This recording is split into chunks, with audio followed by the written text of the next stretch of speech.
अस्सलाम वालेकुम नाज़रीन, आप देख रहे हैं आवाज़ और मैं हूं शहजाद इकबाल। आज प्रोग्राम में अवामी मुस्लिम लीग के सरबराह शेख रशीद अहमद साहब से हम तफसीली गुफ्तगू करेंगे। दहशतगर्दी के खात्मे का मिशन तेज हो गया है, कैसे इस दहशतगर्दी से निपटना है, इस पर और इसके अलावा पनामा केस में सियासी ताबूत किसका निकलने जा रहा है, पिटिशनर्स का यानी कि इमरान खान शेख रशीद साहब का या शरीफ फैमिली का, इस पर भी बात होगी। लेकिन सबसे पहले बात हो जाए मुल्क में इस वक्त जो दहशतगर्दी के खिलाफ लड़ाई है उसमें तेजी आई है और हमने देखा है कि पूरे मुल्क में ताबड़तोड़ हमले किए गए हैं दहशतगर्दों के ठिकानों पर। ISPR ने 2 रोज पहले ये ट्वीट किया था कि 100 से ज्यादा दहशतगर्दों को मारा गया और इससे सिर्फ एक इलाके में नहीं है, मुल्क भर में ये ऑपरेशन है। और सिर्फ मुल्क भर में ही नहीं, जो पाक अफगान सरहद है वहां पर भी जो है पाक फौज ने कार्रवाइयां की हैं जिसमें जमातुल अहरार के कैंप्स को तबाह किया है। और यही सिलसिला हम देख रहे हैं कि पाकिस्तान के दीगर इलाकों में भी जारी है। हालात बेहतर हों ये सब उम्मीद कर रहे हैं। जिस दिन 7 शरीफ का वाकया हुआ था उस दिन आर्मी चीफ ने कहा था कि खून के एक एक कतरे का हिसाब लिया जाएगा और उस दिन से आज तक हम देख रहे हैं कि लॉ एनफोर्समेंट एजेंसीज, चाहे वो आर्मी हो, चाहे पुलिस हो या रेंजर्स हो, उन्होंने अपनी कार्रवाइयां मजीद तेज कर दी हैं।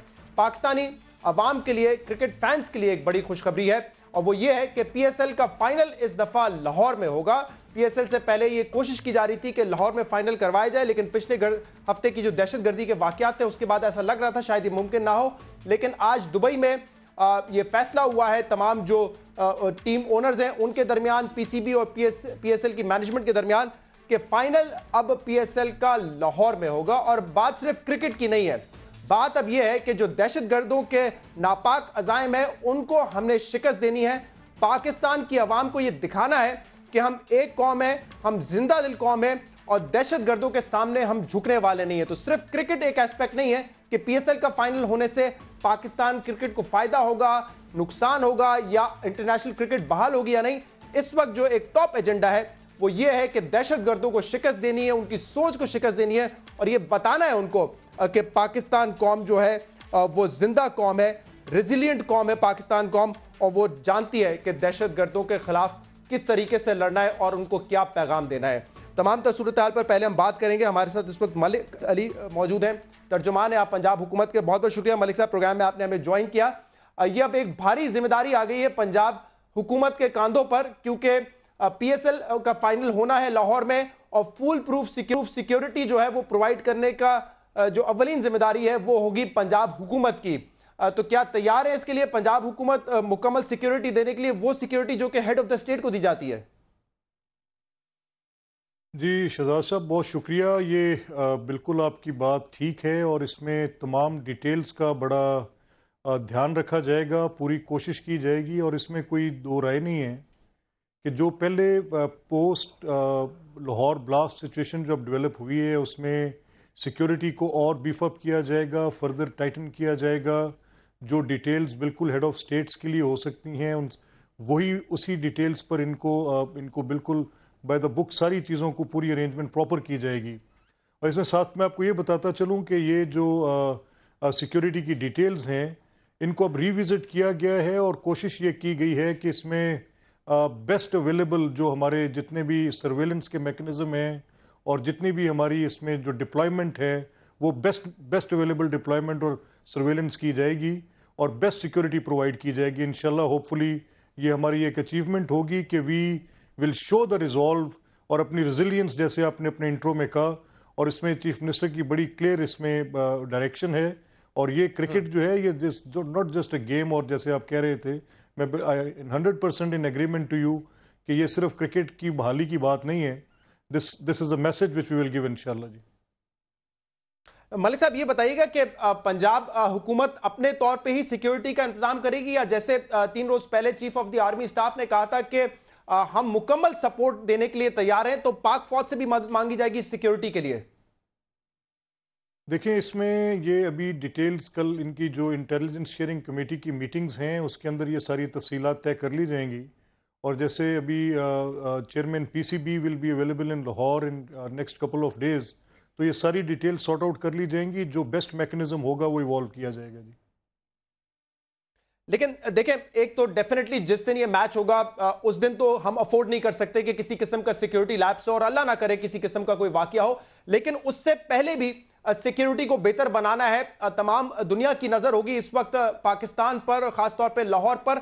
तो जो सिक्योरिटी बेहतर करने का जो सिलसिला है वो मैच वाले दिन नहीं, उससे पहले से ही, बल्कि क्योंकि अब अनाउंसमेंट हो गई तो वो आज से ही शुरू हो जाना चाहिए।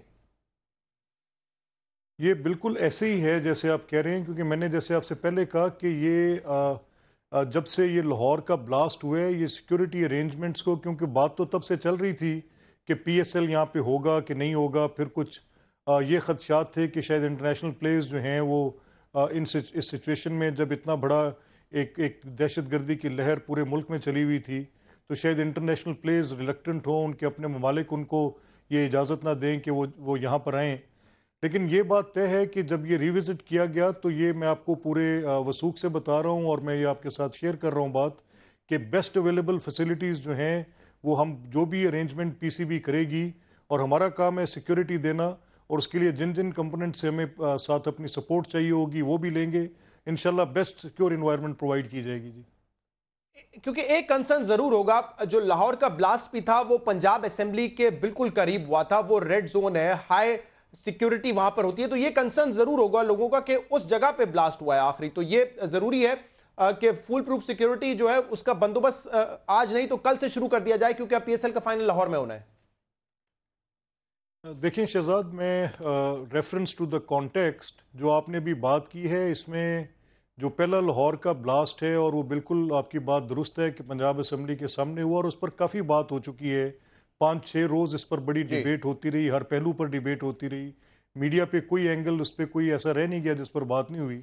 लेकिन मैं फिर भी at the cost of repetition ये कहूँगा कि उस ब्रीच में, वो जो ब्रीच उस दिन हुई उसमें कुछ शायद एक मॉब की सिचुएशन थी, और जब मॉब की सिचुएशन होती है तो सिक्योरिटी कॉम्प्रोमाइज़ हो जाती है।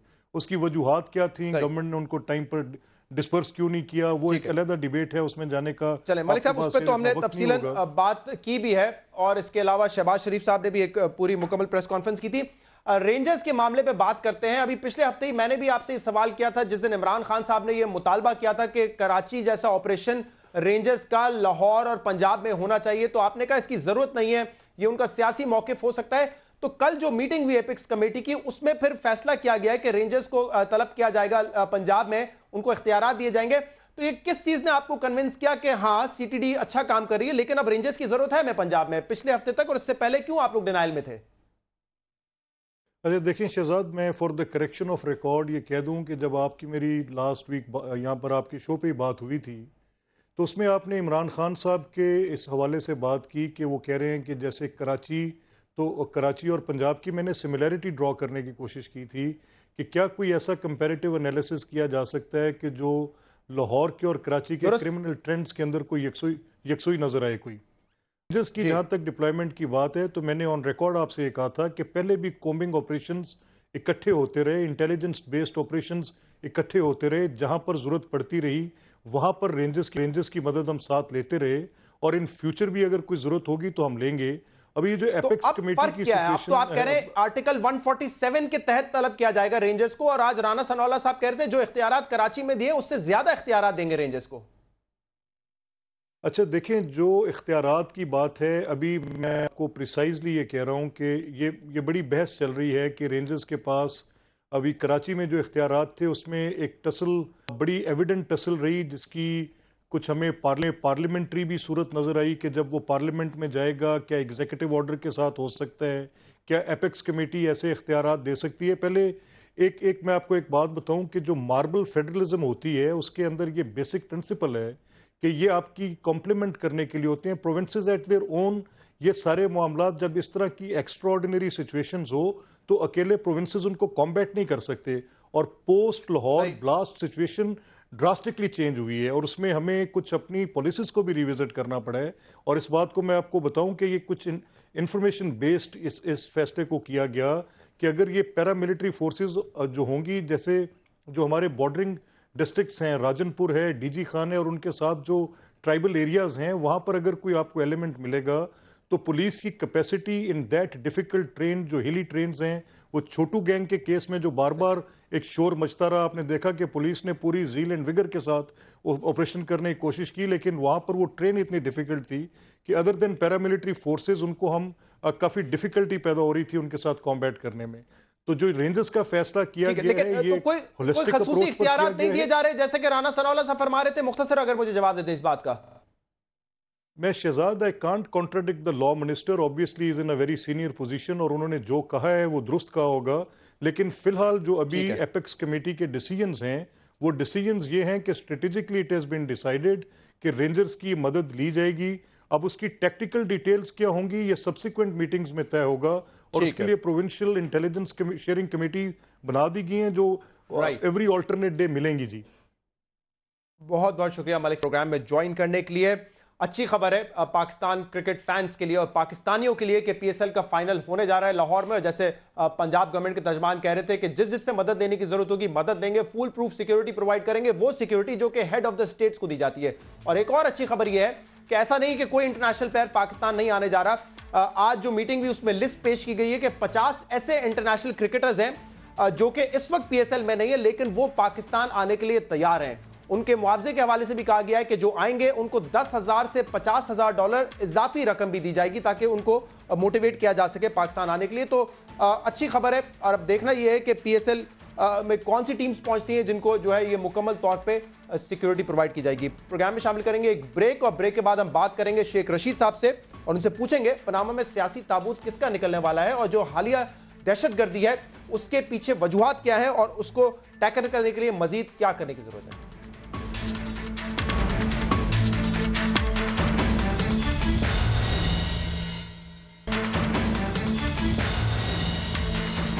वेलकम बैक नाज़रीन। आज के प्रोग्राम में हमारे साथ मौजूद है अवामी मुस्लिम लीग के सरबराह शेख रशीद साहब। शेख साहब, सबसे पहले जो दहशतगर्दी की नई लहर है पाकिस्तान में, इस पर बात करते हैं। चारों सूबे इससे मुतासर हैं, फाटा इससे मुतासर है और कुछ अरसे पहले हमारे प्रोग्राम में आपने ये कहा था कि आपको कुछ खतरा नजर आ रहा है कि दहशतगर्दी के वाकयात शायद हों मुल्क में।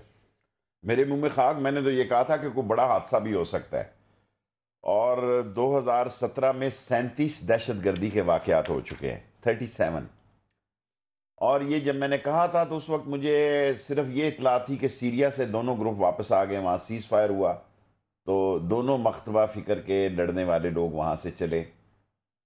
लेकिन एक महीना पहले एक सिंगल कालमी ख़बर थी और उसको मैं बड़ा अथेंटिक समझता हूँ, उस बंदे को मुनासिब नहीं है उसका ऐसे ही कहेंगे। उसने ये जब खबर दी कि 40 दहशतगर्द ग्रुप्स जो हैं वो अफ़गानिस्तान में इकट्ठे हो गए हैं और 100 से 300 बंदे दहशतगर्द उनके पास हैं। दहशतगर्द से मुराद है सुसाइडर। सही। और कौम ये समझने की कोशिश करे कि मैंने अगर इस गिलास को हिट करना है तो वहां बैठे ने फैसला करना है ये हिट करना है अफगानिस्तान में। और अफगानिस्तान में इंडियन रॉ पेनिट्रेट कर चुकी है। उसके जितने काउंसलर्स हैं, उनके काउंसिल जो हैं, ट्रेड काउंसिल ऑफिसर्स हैं, वो सारे टेररिस्ट का पेश खैमा है। इवन उन्होंने पाकिस्तान में दावा के इन्होंने उनको बैन लगाया, लश्कर तैयबा के खालिद बशीर को 70 लाख रुपया दे के शहीद करवाया और उसकी नहर कामोकी में फिरवाई। अब मसला ये है कि ये फॉर एग्जांपल एक ऊपर फैसला करता है, दूसरा जो उसकी प्लानिंग करता है, how to move, where to move, इसका हाइड आउट कहाँ होगा, यहाँ क्या मसला। थर्ड वो है जो सिलेक्ट करता है कि किस बंदे को भेजना है। उनके पास बंदे बैठे हुए हैं जो रात को दुआ मांगते हैं कि हमें जुमेरात या जुमा नसीब हो। फिर वहां से वो सिलेक्ट करते हैं, फिर उसको सारा उनका सेटअप जो है ये कोई 20, 21, 22 दिन, एक महीने की एक्सरसाइज है। और एक महीना हो चुका है इस फैसले को कम हो बेश। जब मैंने ये पढ़ा भी और मैंने इस चीज को महसूस किया और जब ये फैसला हो चुका तो अब मेरा ख्याल है कि अब इनको होश आ रहा है। अच्छी बात है, सारी कौम को इकट्ठा होना चाहिए, तमाम मकतबा फ़िक्र को इकट्ठा होना चाहिए और इस पाकिस्तान को दहशतगर्दी की लहर से अकेली फौज नहीं बचा सकती। ये देखें, इस मुल्क में नया कंसेप्ट लोग बेच रहे हैं, इस मुल्क में नई थ्योरी बेच रही है। मुसलिनी के दम नहीं बचा सका, क्या मुसाद को बचा सकते हैं, क्या हिटलर के मामलात को दे सकते हैं, क्या M16 ने अपने मामलात को देख लिया, क्या किसी और ने देख लिया। देखें, टैंक का एक सोच है कि ये टैंकों का काउंटर टैंक का क्या है जी, जहाज का काउंटर क्या है जी, वॉरफेयर के काउंटर क्या है। अब दहशतगर्द का तो दुनिया में कोई कॉलेज नहीं, how to counter. Suicide bomber होगा तो उसको रोकना तो नामुमकिन है, उसको रोकना तो बड़ा मुश्किल काम है। ता वक्त कि उसके मेन सोर्स और इंफॉर्मेशन को आप उस तक पहुंच सके। ये बड़ी अहम बात है। एक तो आपने ये कहा कि टीटीपी जो कि हमने देखा था इस ऑपरेशन के बाद मुख्तलिफ धड़ों में बट गई थी, अब आपने कहा वो इकट्ठा हो रहे हैं। टीटीपी इकट्ठी हो गई है, मैंने बहुत पहले कहा। क़यादत अफगानिस्तान में, टीटीपी इकट्ठी हो गई है। फजलुल्लाह के साथ नायब सदर कौन बना है मुझे अब याद नहीं पड़ रहा। Fazlullah is heading this. सही। और जमातुल अहरार जिसका कल भी जिक्र हुआ लाहौर ब्लास्ट में। तो मैंने आपसे अर्ज किया 38 से 40 ग्रुप छोटे बड़े वो इकट्ठे हुए हैं। लेकिन जो अहम बात है कि कल हमारे फॉरेन ऑफिस ने भी deputy head of mission Afghanistan को बुलाकर कहा है कि सेंचुरीज इनकी जो है अफगानिस्तान में, वहां से ये आते हमला करते हैं, लेकिन सहूलतकार यहाँ पे पाकिस्तान में मौजूद है, हर जगह उनके बगैर नहीं हो सकता। लेकिन लाहौर में उनका हाइड आउट था तो वो वहां तक पहुंचा ना। देखें ना, कराची में उनकी पहुंच थी तो वहां तक। देखें एक बात मैं और आपसे अर्ज करूं, ये बड़ी एक दिलचस्प बात है कि कराची में खुदकुश हमले नहीं होते जी। शाज़ और नादर एक दो बेनजीर शहीद के एक साजकार कुछ वक्त गुजरा है, उसमें नहीं है जी। काफी सारे वक्त में अगर आप रेशो देखें तो ज्यादा सुसाइड जो हैं उसके लिए पंजाब और इस्लामाबाद को सिलेक्ट किया गया।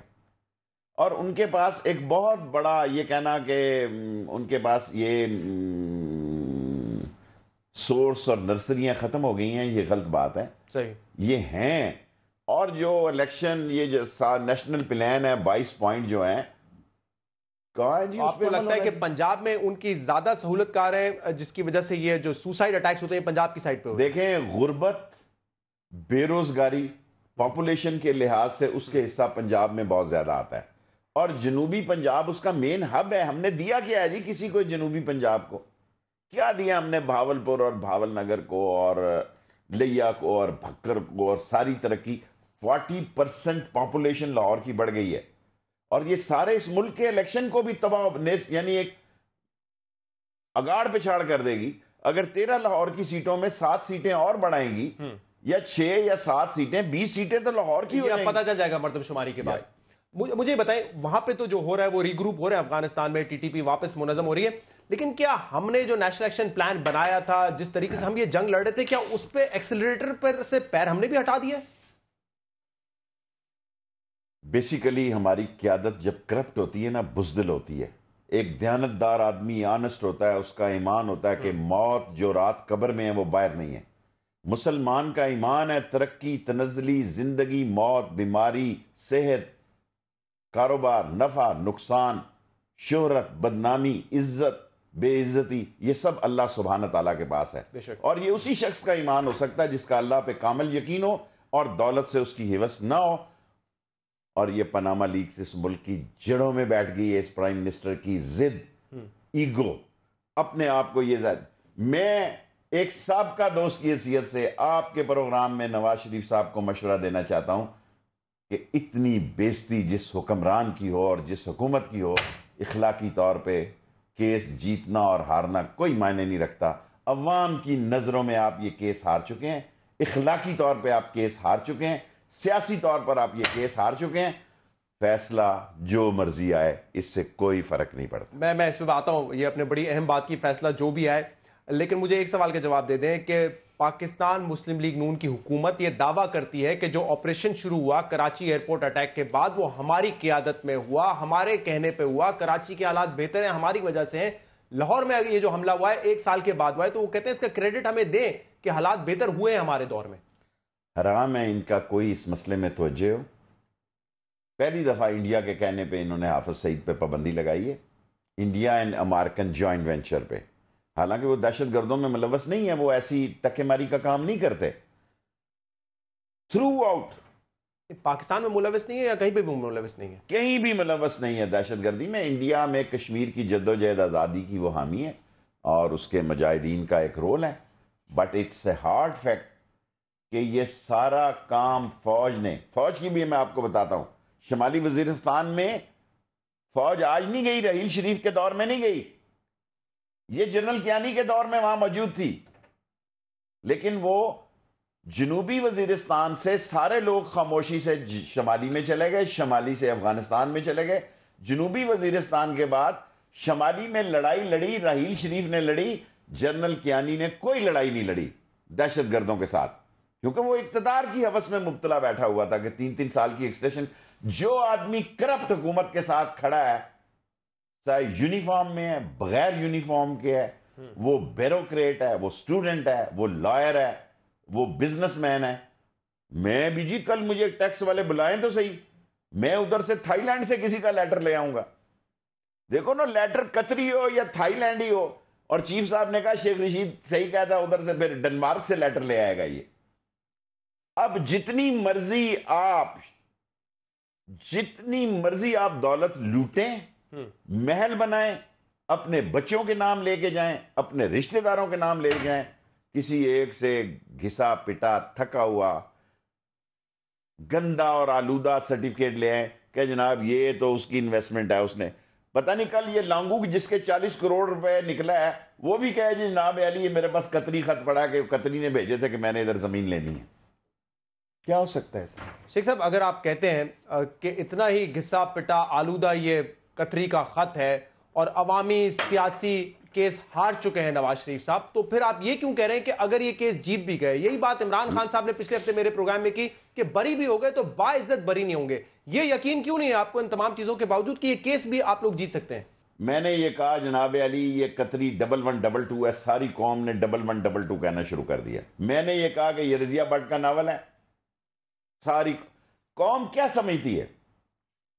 कौम ये 1%, आप यकीन करें मुझे इन पे तरस आता है, मैं इनके खिलाफ कभी बात नहीं करता। ये जो मर्जी ख्वाजा ने बाज का बकबक करता है तो मैं उसके खिलाफ थोड़ा सा करता हूं, वो भी नहीं करूंगा आज के बाद। ये 5-6 बंदे उन्होंने जो सर्कस के बाहर लगाए हुए हैं या 10-12 बंदे लगाए हुए हैं, मैंने तो इमरान खान को कहा यार इसका जवाब मत दिया कर। आज भी मैंने उसे रस्ते में कहा, मैंने कहा यार तुझे क्या जरूरत पड़ती है, तेरी टीम जवाब दे, तू क्यों जवाब देता, क्यों मुंह लगाता है इनको। बेसिकली खसियानी बिल्ली खंबा नोच रही है। देखें जी, ज्यूरी में जो कुछ कहा गया है, कल चीफ साहब ने कहा 2 बच्चों के लिए 4 फ्लैट लिए हैं आपने, तो राजे का जो है ना, राजे अकरम का बेटा है, मुझे बात का अफसोस होता है, अल्लाह उनको जन्नत नसीब करे राजा अकरम साहब को, मेरे बहुत बड़े मौसम थे, शेख अकरम भी और राजा अकरम भी। तो उसने कहा जी वो तीसरे में कभी हमजा शहबाज भी रहता था, यानी उसने कहा 2 से कश्ती डूब रही, तीसरे ने भी मिच वाड़ो, आप बैल मुझे मार। और आज देखें, मैं आज आपके, ये आप सुनेंगे, मेरा एग्जैक्ट जुमला ये होगा जब मेरा रिबटल की बारी आई, मैं इन तमाम जजों की दयानत ईमानत को सलाम पेश करता हूं। सुलेमान भट्ट ने इनसे बेहतर केस लड़ा, पहले दिन ही उसने कहा सर जी हमारे पास तो कुछ नहीं। सलमान भट्ट पहले दिन जो पिछले कोर्ट में लड़ा, जिन्होंने कहा था कि सियासी बयान थे, सियासी तकरीर थी नवाज शरीफ साहब की, इन्होंने किसी ने क्या कहा, ये देखें दिलचस्प बात है, फ्लैट मेरे, मैं मानता हूं मेरे, ठीक है, सबूत जो है शेख रशीद और इमरान खान दे, क्यों जी? अदालत ने बार बार कहा कि अगर आप मालिक है तो हुसैन नवाज अपने डॉक्यूमेंट्स लाके दिखा दे, वो डॉक्यूमेंट्स नहीं दिखा अब केस कितना है? हाँ। यानी 3 दफा प्राइम मिनिस्टर रहे, 6 दफा चीफ मिनिस्टर रहे, यही फैसला नहीं हो रहा कि बेनिफिशरी हैं या ट्रस्टी हैं। देखें, मान लिया कि मरियम नवाज साहिबा जो है वो 6 महीने के लिए मालिक भी थी नीलसन और नेस्कॉन की। ये क्यों हुआ? इसका मतलब है वो ICIJ की स्टेटमेंट भी मान ली इन्होंने, BBC की। मैं तो जी एक ऐसा प्रेस तराशा भी दूंगा अदालत में कि 20 साल पहले 93-92 में भी इन पे यही एलिगेशन था जो आज लग रहा है। फारूक लगारी की भी स्टेटमेंट यही थी कि ये जनाब फ्लैट कहां से आए हैं, और रहमान मलिक साहब ने जो पूरी रिपोर्ट तैयार की थी उसमें भी यही था। लेकिन शेख साहब, बात फिर यही होती है कि आप फिर क्यों कहते हैं कि अगर ये केस हम हार भी जाएं, देखें हमने अदालत, इमरान खान साहब फिर भी ये कहते हैं कि अगर बरी हो गए तो बाइज्जत बरी नहीं होंगे। देखें, माफ करना, मैं जब कहता हूं ताबूत निकलेगा ना, 1 टांग से निकले, 2 टांग से निकले, बाजू के बगैर हो, गुसल से निकले, गुसल के बगैर निकले, वार खाली नहीं जाएगा जी। खोसा साहब ने बड़ी अच्छी बात की कि एक जमाने में 200 साल पहले कानून की नोयत के मामला 184(3) के तहत जो बहस हो रहा है, a court can take a dynamic decision, a court can take a visionary decision, a court can take a futurist decision. A court can take as a judge of the nation, with a new law. ये 200 साल अंग्रेज के कानून में कबूतर, ये मैं अपनी रिबटल पहले रिहर्सल कर रहा हूं आपके प्रोग्राम। आप रिहर्सल करें, क्योंकि जो एतराजात उठाए थे सलमान अकरम राजा साहब ने, तो उस पर तो आज कोर्ट ने कह दिया है ना कि हम डिक्लेरेशन दे सकते हैं ईमानदारी पर। हाँ, यही नहीं बात। आप ये देखें, राजा साहब ने तीनों वकीलों का केस एक दूसरे से नहीं मिलता। एक वकील ने जनाब अली 66 के तहत इस्तिस्ना मांगी जी। इस्तिस्ना कौन मांगता है? मैं आपको कहूँ जी मुझसे गलती होगी, आपका गिलास टूट गया, लेकिन मैं प्रोग्राम में आऊं, ये गिलास तोड़ सकता हूं, मैं वजीर आजम हूं, मैं तोड़ सकता हूं। दूसरे ने कहा शायद ने अल्लाह रसूल दा वास्ता जी माफ कर दो, 20 साल पुराना केस है। तीसरे ने आज आके कहा कि आप ये केस भी सुन सकते हैं कि नहीं, ये भी अभी, यानी उन्होंने पहले ने कोई ये नहीं कहा कि आप केस नहीं सुन सकते। सही है। और सारा केस क्या है? राजे ने कह दिया जी सारा केस ये है कि नवाज शरीफ नू फारग करो, तुसी उसको छोड़ दो, बाकी जिसके साथ जो करना है करो। और अगर ऐसा हो गया तो फिर आपके हाथ में क्या आएगा? ठीक है, शायद एक सियासी तौर पर दबा लग जाए, लेकिन आप तो चाहते हैं अवाम की राय सियासतदान का सरमाया होती है। जिस तरह मेरे हल्के 55 और 56 मेरी तरफ मोहब्बत से देखते हैं, मैंने तो अपने हारने वाली तकरीर अभी से करना शुरू कर दी। नो, मैं नहीं हारूंगा। हारता वो है जो हार मानता है। मैंने हार नहीं जिंदगी में मारी, सिर्फ मौत शेख रशीद को हार दे सकती है। जीतूंगा इंशाअल्लाह ताला, आज नहीं कल नहीं परसों, सिर्फ मौत मुझे शिकस्त दे सकती है। इखलाकी, सियासी, माशी, वीएनरी, मैं ये केस जीत चुका हूं। सलमान अकरम राजा साहब ने तमाम दलाइल मुकम्मल कर लिए हैं और उन्होंने कहा था हुसैन और हसन के ये अपार्टमेंट्स हैं, तो क्या जो मनी ट्रेल यानी कि पैसा कहां से आया वो पता करने की कोशिश थी, वही आप लोग भी पता करने की कोशिश कर रहे थे। आप लोग कहते हैं ये चोरी का पैसा जो पाकिस्तान से बाहर गया, मनी ट्रेल सामने आ गई आपके? बिल्कुल आ गई। ये मिस्त्री मजीद के बच्चे हैं, ये मीदे डेंटर के बच्चे हैं, ये जीरे मैकेनिक के बच्चे हैं, ये प्राइम मिनिस्टर ऑफ पाकिस्तान के बेटे हैं। जो प्राइम मिनिस्टर कौमी असम्बली में कहता है कोई शख्स पैसे अपने नाम नहीं रखता, हमेशा पैसे दूसरों के नाम रखे जाते हैं। इस मुल्क में पुलिस के अफसरों को निकाला गया कि उसके बेटे की 3 कोठियां निकली, 16 MNA MPA निकाले गए कि उन्होंने बयान गलत दिया। ऐसे बयान पर भी निकाले गए हैं कि जब मस्जिद के अकाउंट से उनका बैंक अकाउंट मिलता था।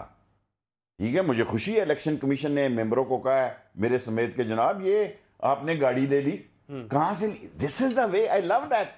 अगर मुझे आप कल कहें कि अगले प्रोग्राम में लाल हवेली का मलकियतनामा लेके आओ, अगर मैं लेके आऊं तो मेरी है, ना लेके आऊं तो इनकी है। ये लाल हवेली का आपने जो जिक्र किया है, ये जगह आप कह रहे हैं आपकी है, आप एक दिन में डॉक्यूमेंट लेके दिखा देंगे।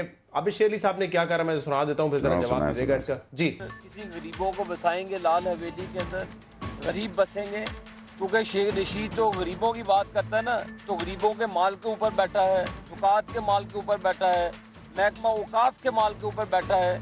इतनी ज़ुकात चाहिए तो शाह महमूद कुरैशी के दरबार में काफ़ी जगह है, दोनों वहाँ पे भिखारी बन के बैठ जाएं, ना उसका कोई हिसाब किताब होगा, ना कोई उसकी चार्जशीट बनेगी।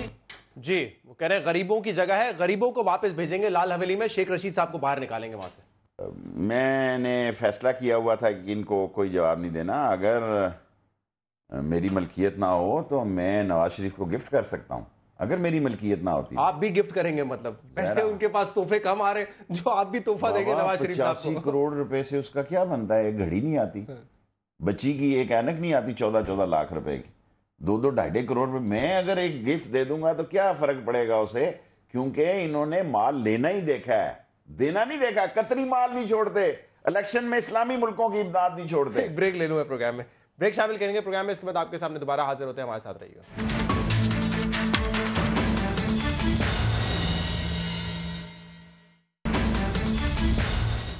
वेलकम बैक नाज़रीन। आज के प्रोग्राम में हमारे साथ मौजूद है अवामी मुस्लिम लीग के सरबराह शेख रशीद साहब। शेख साहब, आप क्या एक्सपेक्ट कर रहे हैं? फैसला ब्लैक एंड व्हाइट में आएगा या कुछ लोग कह रहे हैं कि शायद ग्रे एरिया में फैसला आए, जो कि कुछ हद तक आपके हक में होगा, कुछ हद तक शरीफ फैमिली के हक में होगा? देखें, अगर तो टेक्निकल फैसला होना ना, टेक्निकल जस्टिस जो है वो कौम की जरूरत नहीं है। अगर तो टेक्निकल जस्टिस की बात हो तो शायद थोड़ा बहुत नवाज शरीफ को के हिस्से में भी को पास, लेकिन ये दाग ऐसा लग जाना रिजेक्टेड का, REGCT, रिजेक्टेड, माल मसरूका हो जाना। ये सर एक सफा वो मांग रहे हैं कि यार हुसैन, मैं कहता हूं जी कि हुसैन वो कहते जी मान गया। एक जज साहब की बड़ी अच्छी बात। उन्होंने कहा हम आपकी सारी बातें मान लें। वो कागज ही दे दोगे ये मालिक है जी, ये लो। कल उसने कहा था आज लाऊंगा जी, आज वो लाया, टवाना को उसने बनाया कुछ टिवाना है जी, जी और उसका एड्रेस भी जो है ना वो वही है जो कि उनके अपने फ्लैटों का है। जहांगीर तरीन ने मेरे साथ बैठा हुआ था, उसने मुझे कहा कि शेख रशीद हमने डॉक्यूमेंट बनवाए हैं जिसमें इस डीड को गैर आईनी, गैर कानूनी और जाली करार दे दिया, और वो पेपर भी गालिबन जमा करवा दिए या करवाने वाले? जमा करवा दिए, सही है, जिससे आप ये साबित करें कि ट्रस्ट डीड जो है वो जाली थी। शेख साहब, ये जो तोहफों वाली बात है, आप कह रहे हैं कि तोहफे दिए, ये बताना पड़ता है। मुशर्रफ साहब का कुछ अरसे पहले मैंने इंटरव्यू किया था, कल नदीम मलिक साहब ने किया, तो वापस वो बात सामने आई कि किंग अब्दुल्ला ने उनको भी जो है पैसे दिए थे, जिससे उन्होंने बाद में जाके, जब वो प्रेसिडेंटशिप उनकी खत्म हो गई थी, उसके बाद जाके उन्होंने वहां पे फ्लैट खरीदा। ये सवाल मैंने उनसे किया था, जरा सुन लीजिए इसका जवाब क्या दिया था, इसके बाद मैं आपसे पूछूंगा इसमें। जी, किंग अब्दुल्ला से आपके जाती ताल्लुकात बेशक हो, लेकिन वो जाती ताल्लुकात भी इसलिए थे क्योंकि आप पाकिस्तान के सदर रह चुके थे, पाकिस्तान के चीफ ऑफ आर्मी स्टाफ रह चुके थे। तो लोग ये सवाल तो करेंगे कि कोई आपने क्या उनको फेवर दिए हैं, कोई उनके इंटरेस्ट में आपने काम किया है जिसकी वजह से किंग अब्दुल्ला ने आपको पैसे देकर रिवॉर्ड किया? नहीं जी नहीं, ये आदमी के वो कोई सवाल ये नहीं बनता है, वो पर्सनैलिटी पे डिपेंड करता है। हर आदमी को तो नहीं कोई मदद करेगा, वो अरे उन्होंने मदद की, कुछ मेरे में देखा होगा।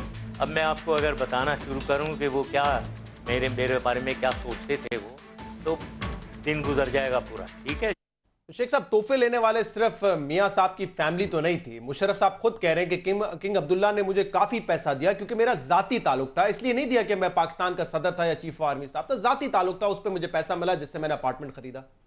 बात तो आप ठीक कह रहे हैं, उनका एक पॉजिटिव पॉइंट है कि वो उस वक्त ओहदे पर नहीं थे, लेकिन हमें अपने इस्लामी मुल्कों के पड़ोसियों के इस रोल पे नज़र रखनी चाहिए। ये अपने अपने मकतबा फ़िक्र को माल लगाते हैं। देखो आज कर्नल कज़ाफ़ी नहीं कज़ाफ़ी भी लगाता था, सदर सद्दाम भी लगाता था। मैं बीच था गवर्नमेंट में, मैं खुद जाके इनसे मुज़ाकरात करता था कि मत करो, और हम उनसे कहलवाते थे। तो ये बहुत सारे लीडर जो है ना वो सीधे होते थे। मैं सुबह जाता था कज़ाफ़ी के पास, जनाब अली इसको समझाओ, ये बात है, ये बात है। सो पहले कज़ाफ़ी और सद्दाम ये बात करते थे। हमारे पड़ोसी मुल्क जो हैं, हमारे यहाँ लीडर वो है जिसके पास 6-7 पीछे डाले में गनमैन है, जिसके पास V8 बुलेट प्रूफ, बम प्रूफ 2-2 3-3 हो हर शहर में उसका, क्योंकि जान का मसला है। सो मैं आपसे इत्तफाक करता हूँ कि इस कौम को नज़र रखनी चाहिए कि वो लोग जो पड़ोसी मुल्कों से पैसे लेते हैं, इस्लामी मुल्कों से लेते हैं, अपने मफाद के लिए लेते हैं, इलेक्शन के लिए लेते हैं, अपने फ़िका के लिए लेते हैं, अपने मसलक के लिए लेते हैं, तो हमें ये ईमान की हद तक ईमान रखना चाहिए कि हमें अपने अकीदे को छोड़ना नहीं चाहिए, किसी कीमत पे नहीं छोड़ना चाहिए, लेकिन किसी के अकीदे को छेड़ना नहीं चाहिए। और इन अरबी मुल्कों के पैसों की तरफ या दूसरे पड़ोसी मुल्कों की जो है किसी से भी, क्योंकि जाहिर सी बात है अगर आपका जाती ताल्लुक डेवलप हुआ है तो उस वक्त हुआ है जब आप हेड ऑफ द स्टेट थे, चाहे बाद में ही आपको पैसा मिला हो। मुशर्रफ को अकेला चीफ ऑफ आर्मी स्टाफ नहीं था जो रिटायर हुआ जी, या अकेला प्रेसिडेंट नहीं था। लेकिन मैं इस बात पे इतना वजन समझता हूँ कि एक बात उनमें पॉजिटिव भी थी कि जब शौकत अजीज उन्हें कह रहा था कि ये आयल ले इनसे, मैं उस वक्त साथ था, उनको कहा नहीं मैं नहीं मांगूंगा इनसे आयल। लेकिन बाद में भी उनकी रवायत रखनी चाहिए थी जी, क्या आदमी भूखा नंगा नहीं रह सकता? मैं फटे हुए कपड़ों में रह सकता हूँ। मैंने माँ के जनाजे को छोड़ के अगर मैं 3.5 साल कैद काट सकता हूँ, मैं सारी जिंदगी जेल में काट सकता हूँ। अल्लाह वो वक्त बुरा ना लाए। इनकी तरह नहीं कि माफीनामे लिखने शुरू हो जाएं सारा खानदान कि हम 10 साल के लिए बाहर जा रहे हैं। अगर सियासत में आना है तो अच्छे और बुरे दिन के लिए आपको ज़हनी तौर पर तैयार होना चाहिए। You must be ready for all the crisis. तो आपके ख्याल में मुशर्रफ साहब को नहीं लेने चाहिए थे पैसे किंग? मेरा तो यही ख्याल है कि नहीं लेने चाहिए।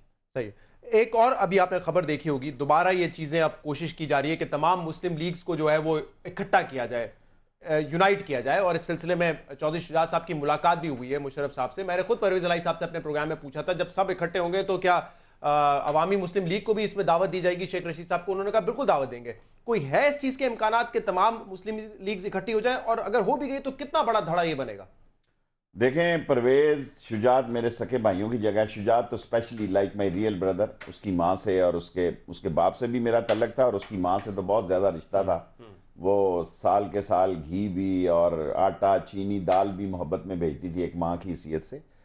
बट मैंने कल इमरान खान को कहा कि भाई हम अपोजिशन को कोटा दें, सीटें बैठ के उनसे डिसाइड करें, और मैं ये चाहूंगा कि अपोजिशन जो है, बजाय इसके कि ये मुस्लिम लीग है, ये फलां है, इमरान खान के साथ हम सारे जिस हद तक कोटा ले हमें देना चाहिए। पीटीआई को भी अपने हिस्से की सीटें छोड़नी चाहिए। ये तो नहीं कि कोई, हाँ बिल्कुल, मैं इमरान खान साहब ने 3 आदमियों की एक कमेटी बनाई है जिसमें मैं भी हूं, मेरी जहांगीर तरीन और शाह महमूद साहब की, कि हम इन सियासी पार्टियों से बात करें।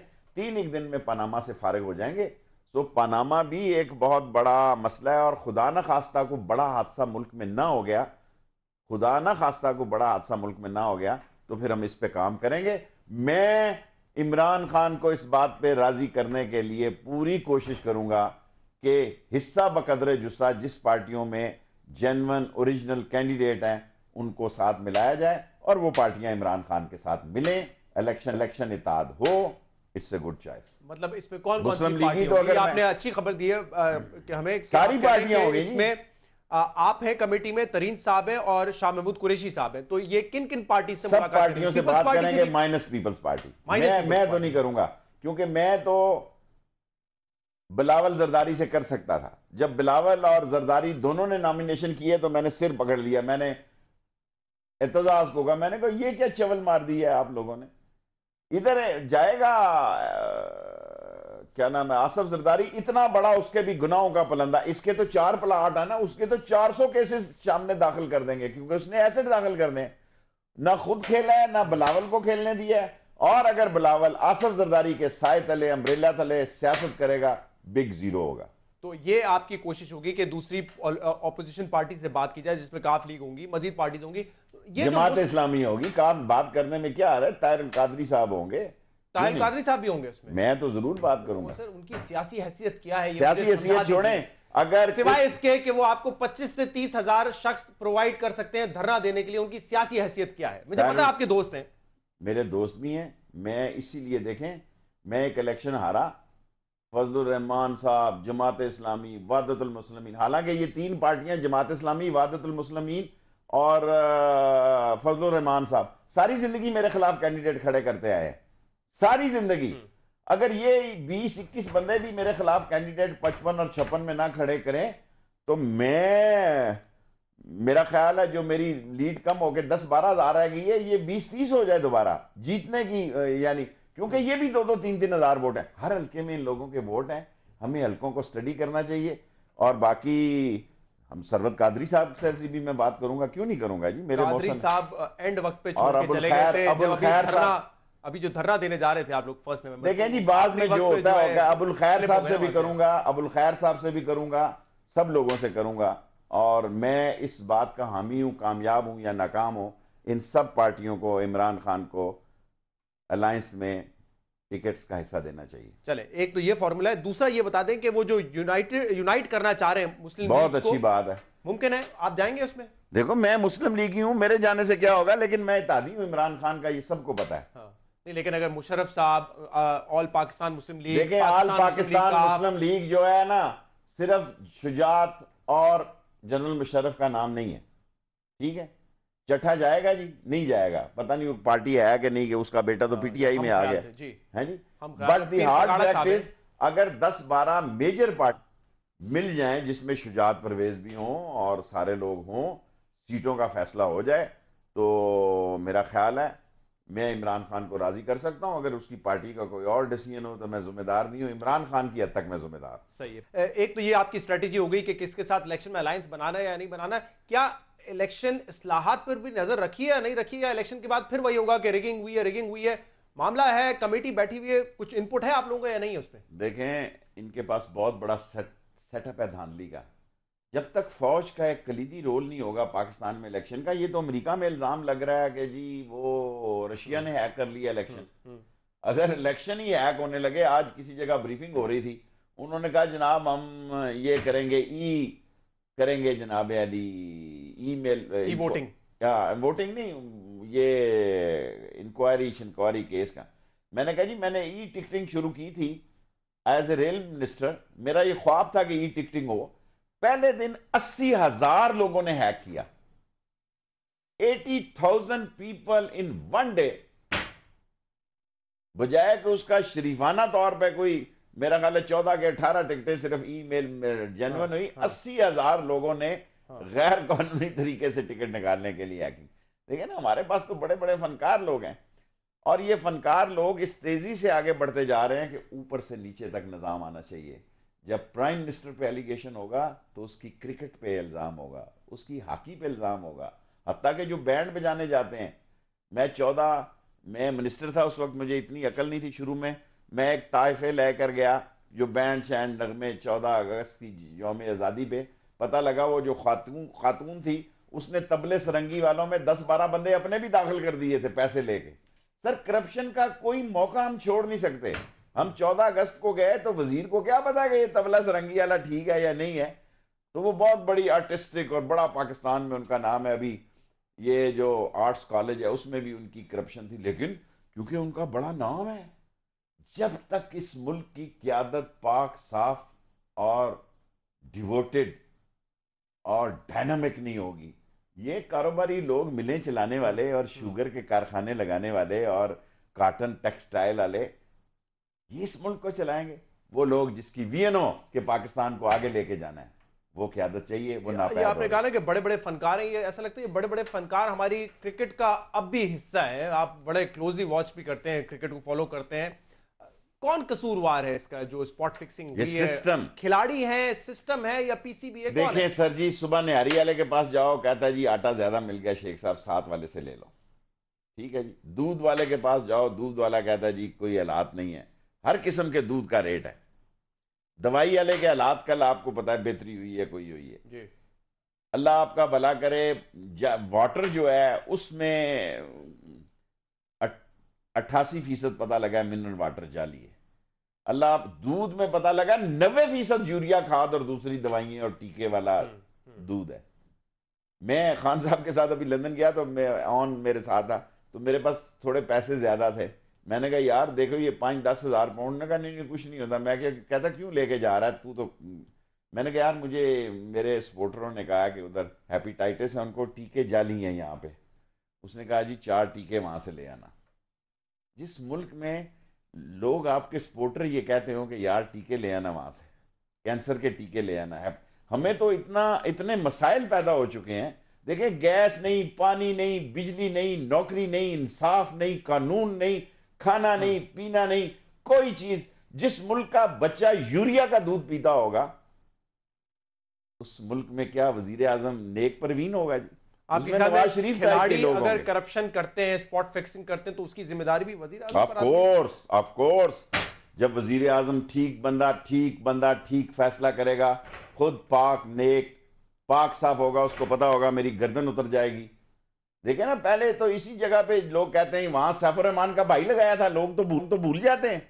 ये सारे कतरी माल को लाने वाले सैफुर रहमान का, ये जितना कराची जो है कासम पोर्ट के मसले, कंटेनर के मसले को, जितना साहिवाल का मसले को, जितना मुजफ्फरगढ़ 1200 हुआ, जितना ये 2 पाइपलाइनों के पीछे और LNG के 15 साल के कंट्रैक्ट के पीछे, जो सैफुर रहमान है उसके भाई को क्रिकेट का इसने चेयरमैन बनाया था, जिसने कभी गुल्ली डंडा भी नहीं मेरी तरह खेला।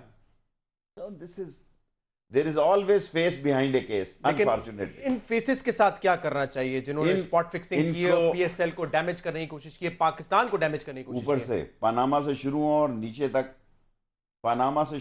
नीचे तक इंसाफ और इस्लाम की सरबुलंदी और काला काला रसूलुल्लाह के अलम को बुलंद करने के लिए।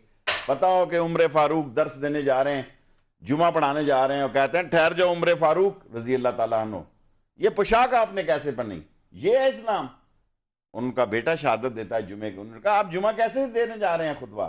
उनका बेटा शहादत देता है कि ये मैंने एक चादर जो मुझे मिली थी, ये है इस्लाम। आपने इस्लामाबाद को इस्लाम समझ लिए। जो मौलवी उठता है इस्लाम का नाम लेता है, छौनी इस्लामाबाद में डाल देता है। सही। एक और भी केस है और वो है अल्ताफ हुसैन के खिलाफ। आपको पता है 22 अगस्त को जो तकरीर हुई थी उस पर आपने खुद मजम्मत की थी, उस पर हमने बड़ी बात की है। अब मामला यहां पहुंचा है कि इंटीरियर मिनिस्ट्री ने भी कहा है कि रेड वारंट इशू किए जाएंगे, उनके खिलाफ इशू कर दिए हैं। आपके ख्याल में हुकूमत संजीदा है अल्ताफ हुसैन को पाकिस्तान लाने में, या सिर्फ ऐसे ही दिखावा है? ये ऐसी कंपनी की मशहूरी कर रही है और एजेंसियों को कुछ भी नहीं होना। इस मुल्क को तकसीम कर लिया लोगों ने कि कराची को ये मुल्क डील करेगा, कराची को ये एजेंसी डील। इंटरनेशनल हमें तोड़ने का पूरा मंसूबा है। अनडिक्लेयर वॉर इस मुल्क में शुरू हो चुकी है और ये दहशतगर्द भी इंडियन इन्फ्लुएंस एजेंट है।